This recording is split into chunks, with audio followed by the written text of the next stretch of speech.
Hello, everyone, and welcome back to Beneath the Silence, Healing the Wounds of Betrayal Trauma. I'm Sandy Joy, your host, and I want to issue a warm welcome to all of those watching or listening today to this podcast. And whether you are brand new to my podcast or whether you have listened to other podcasts in the past. And just as a reminder, again, I do not edit my podcasts. I like them to be real, raw, authentic, and vulnerable because we're perfectly imperfect human beings, and I will likely make a mistake. I'll yawn, I'll do something, or my dog may bark, whatever the case may be, to show that it's okay to not strive for perfection, that we can be just our wonderful human self. So, today's podcast is about developing healthy boundaries in the healing journey of betrayal trauma. And many people believe that they know what a boundary is, but really don't. That's what I find anyway. And sometimes the boundaries are feared or even avoided altogether, and so they don't get made. Okay. So because you've experienced betrayal trauma, boundaries can feel very, very confusing, difficult, and even unsafe to set. You may wonder, am I allowed to have boundaries? What if they get upset? The perpetrator gets upset, or other people get upset with me. What if I lose the relationship? And if that's you, I want you to know you're not alone. These are very common thoughts and questions after betrayal trauma, and that you are uh, not only not alone, but there is nothing wrong with you. It's very common. Okay. Boundaries are not something most of us were taught, especially in relationships where safety was compromised. And so today we're going to explore that. We're going to explore why boundaries are crucial after betrayal, what boundaries are, and again, what they're not, common challenges to developing boundaries, types of boundaries, and how to begin creating and communicating them. So, as always, let's just take some deep breaths in through the nose, hold, and slowly out through the mouth. I always do a set of three.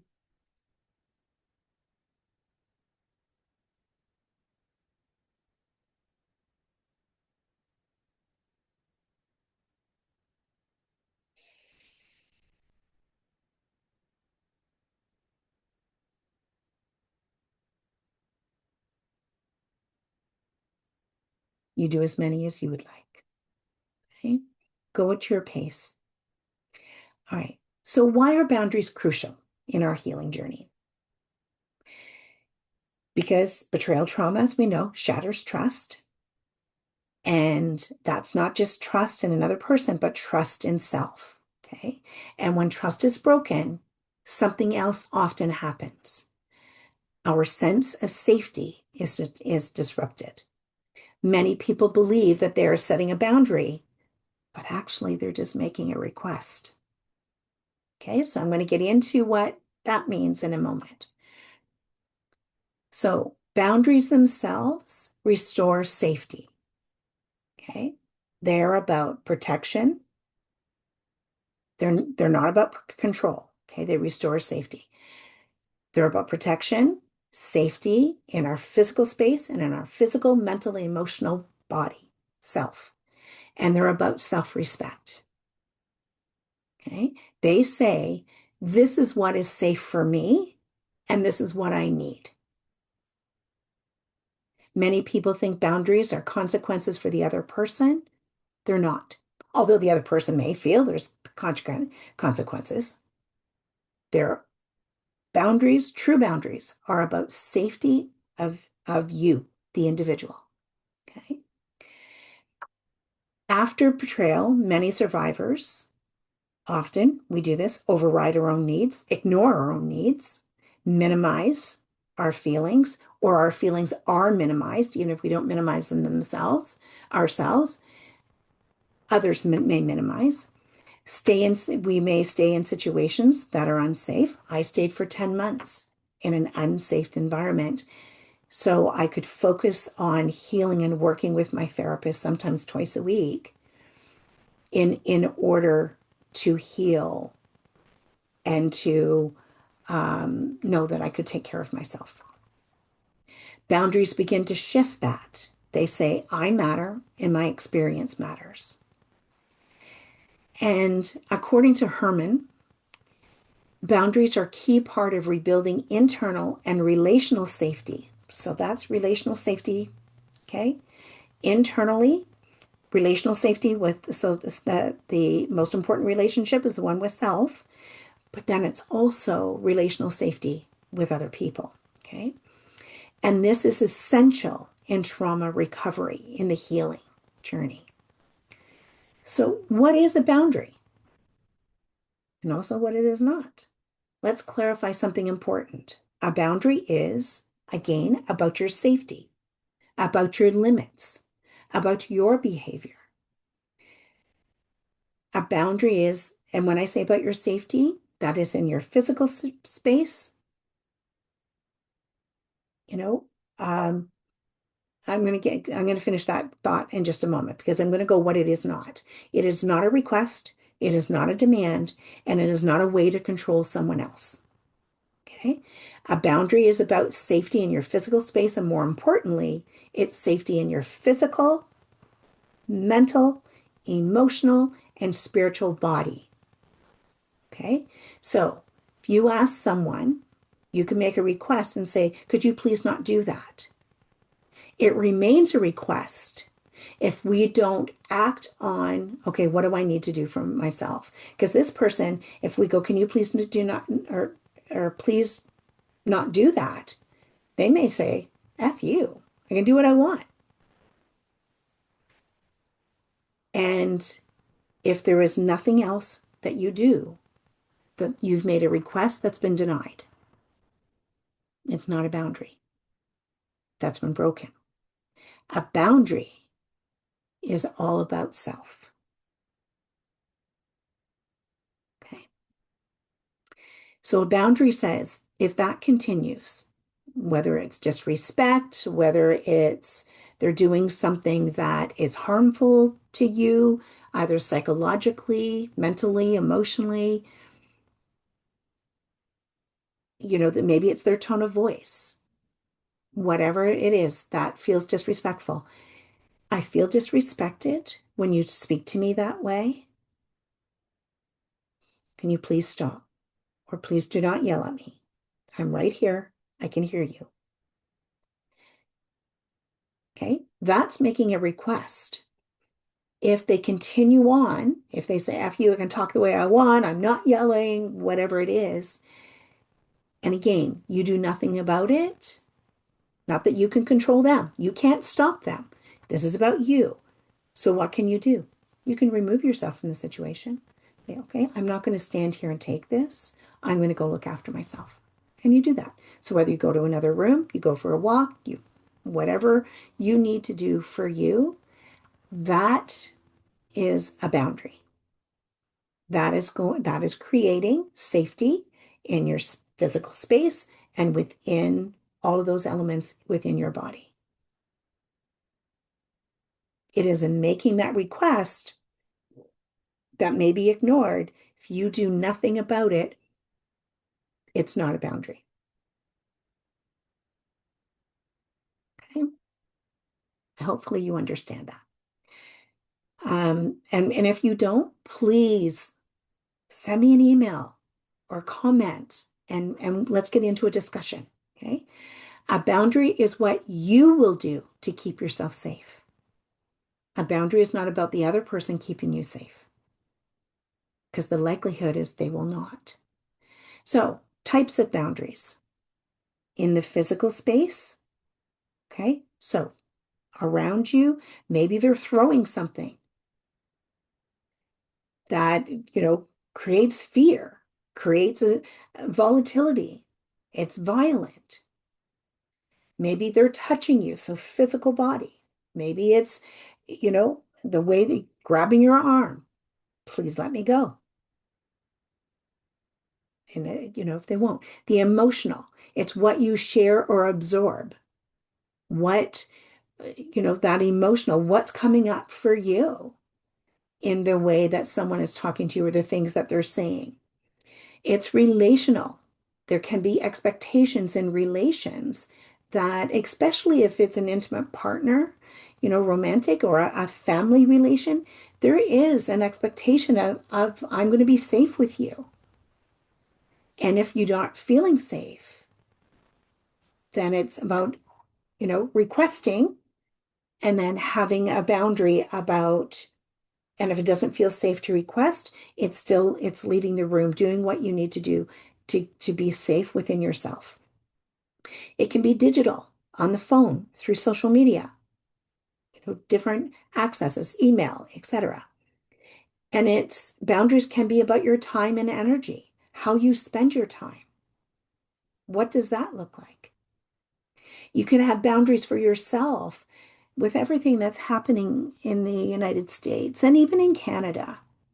But that there's such a division in politics, but such an unhealthy, in Canada, I call, it's called the Maple MAGA. In the States, it's the MAGA and just everything, Trump is doing. It's for myself. I allow myself to listen to one podcast a day. And if I'm not having a good day physically with my health, I will listen to no podcasts that are coming out of the States or what's happening in the States. I like to be informed, and I do not listen to legacy media because they don't tell the truth. And most of them don't tell the truth um, in what is actually happening or what has happened because they have a fear that they're going to be retaliated against. And so I listen to independent journalists and about what is happening. But I have to listen to my body. So I have a boundary with myself of if I'm not feeling that well or feeling tired, today is not the day to listen. I'm going to give myself, space and time and not go on social media and not read articles or whatever the case may be, or not listen to a podcast. Okay. That's what that may look like. So, what are the common challenges? It's setting a boundary is not easy, especially after betrayal or if you've not practiced them before. If you were never shown what a boundary was, you may not know what it is or and may never have had them. And some of the challenges is this fear of conflict, fear of abandonment, fear of consequences. And if I have a boundary, how are they going to respond? Maybe guilt. Challenges is guilt. You may feel I'm being selfish. I'm hurting them. I'm walking away from this conversation.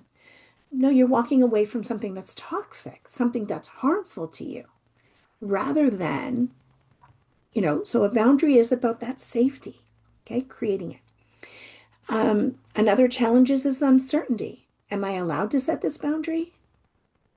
Because maybe you weren't ever allowed before, because it was walked all over.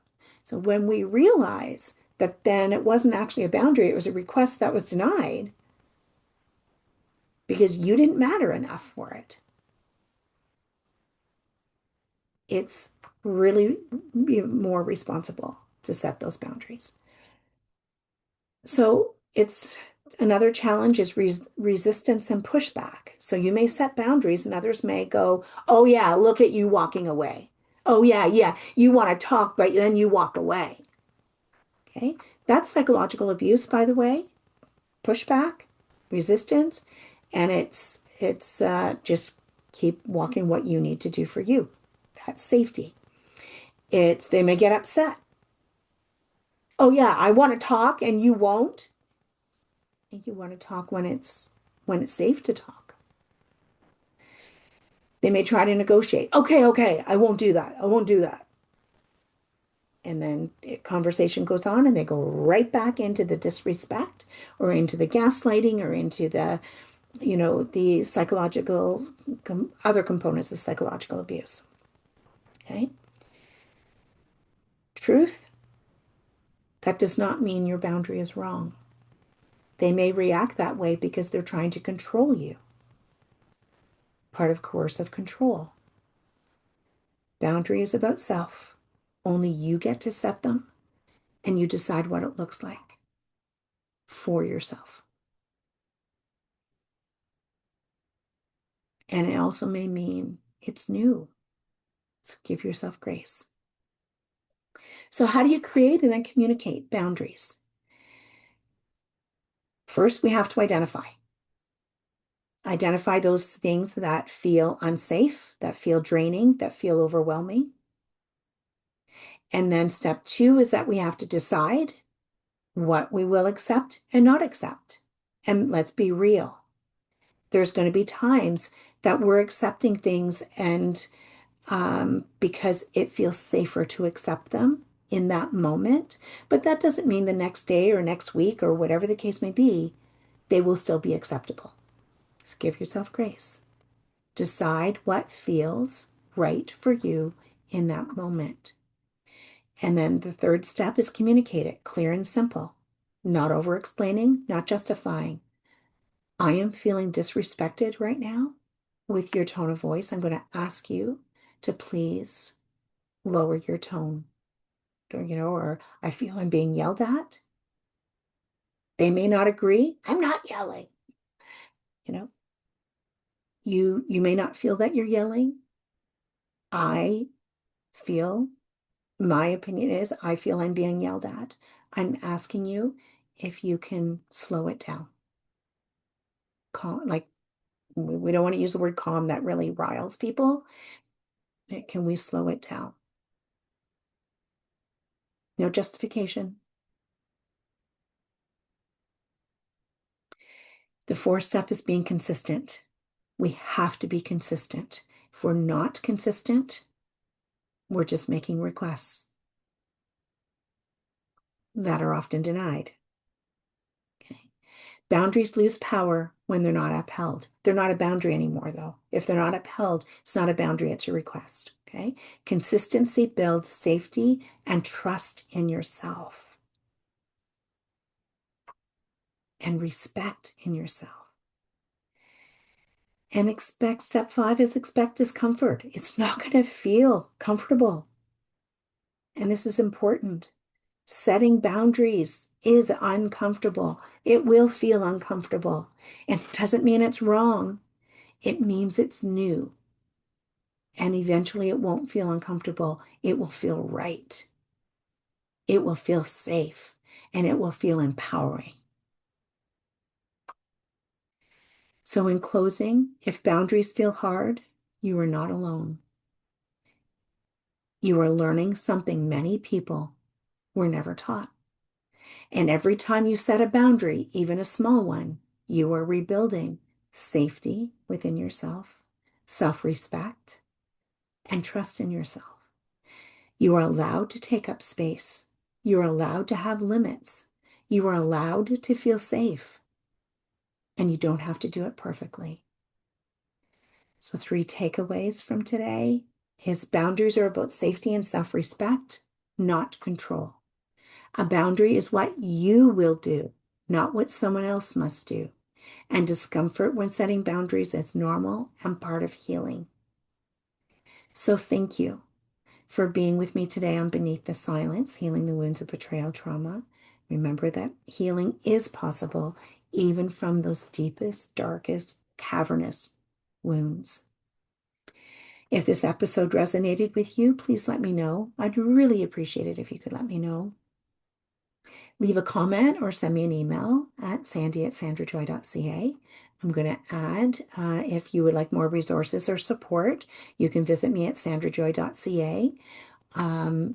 By the time you're watching this podcast, it'll be on my website. and I will have made some announcements on the Beneath the Silence retreat, Healing the Wounds of Betrayal Trauma. That will be 4 nights, 3 full days, and then the fourth day is a morning.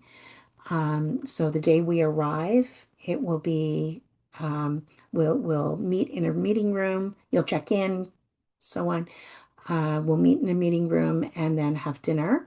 And it'll be free time just to explore the resort, whatever you want to do. And the next day we'll start with workshops. So every day will be for 3 full days, workshops in the morning and group in the afternoon. Um, and on um, we'll have an activity either before. So the day you arrive, it's before dinner, and on day three, or yeah, the second full day, so which will be the third evening, if you will, um, it will be before dinner as well, and then we'll have dinner a little bit later. We'll have dinner 6:37. Um, Otherwise, we'll have dinner, you know, 5:30, 6 o'clock, around 6 o'clock, and then it's and we'll do on the second night, first full day, so which is the second night, we will do an activity after dinner, and on the third full day, which will be the fourth night, we will do an activity after dinner as well. But first day and our first evening and third evening, if you will, we'll do them before dinner, but it'll be all laid out. I will have an agenda when we meet on that first day. For those of you who'd like to come, I'm going to have workbooks for everyone, and I will explain them. And here's the thing with this retreat: you can attend any workshop you want to, you can attend any group you want to, or not. You have full control over what you do and what you don't choose to do. Full control. The cost, I will have it for sure by the time you see this podcast, but right now I'm in that planning stages. I'm still waiting for a couple of quotes. And once I have those quotes, but it's looking to be between $3,500 and $3,700. But that includes your accommodation at the resort, all your meals, the all the tea, coffee, pop, juice, those kinds of things that we will have in the meeting rooms. So, for workshops, group, and the other activity, those will be there. It's all the recreational activities at the resort. So there's indoor swimming pool, outdoor swimming pool, September 23rd to 27th right now. If I have to have enough registrants in before I can pay, because I have to do 50%, and it's quite expensive. So I will be waiting until I have enough registrants that I can pay that. If I lose those September dates, then we'll make a date for in May, but everybody will be notified. If you can't make it in May, you'll have a refund. But if by the time we do that 50%, and there will be, I will know immediately whether we still have those September dates.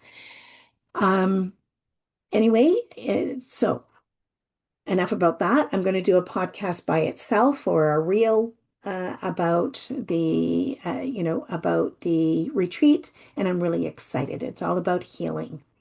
So it'll be on my website as well. And if you're able, please subscribe to my YouTube channel, like and share the podcast, if you will. It ups the algorithm, especially subscribing to the YouTube channel, ups the algorithm. I do not get paid anything for doing these podcasts. You have to have so many hundreds, like 500 at least, subscribers, and I'm nowhere near that. Um, that Before there's any sponsors or anything like that. So, but it's about upping the algorithm so other people can find these podcasts, so they may find community and gain some knowledge and not just feel so alone. So this conversation matters and is very important. Why? Because you matter and you're very important. And until next time, take gentle care of yourself. And as always, please remember, I see you, I hear you, I believe you. Until we meet again. Thank you.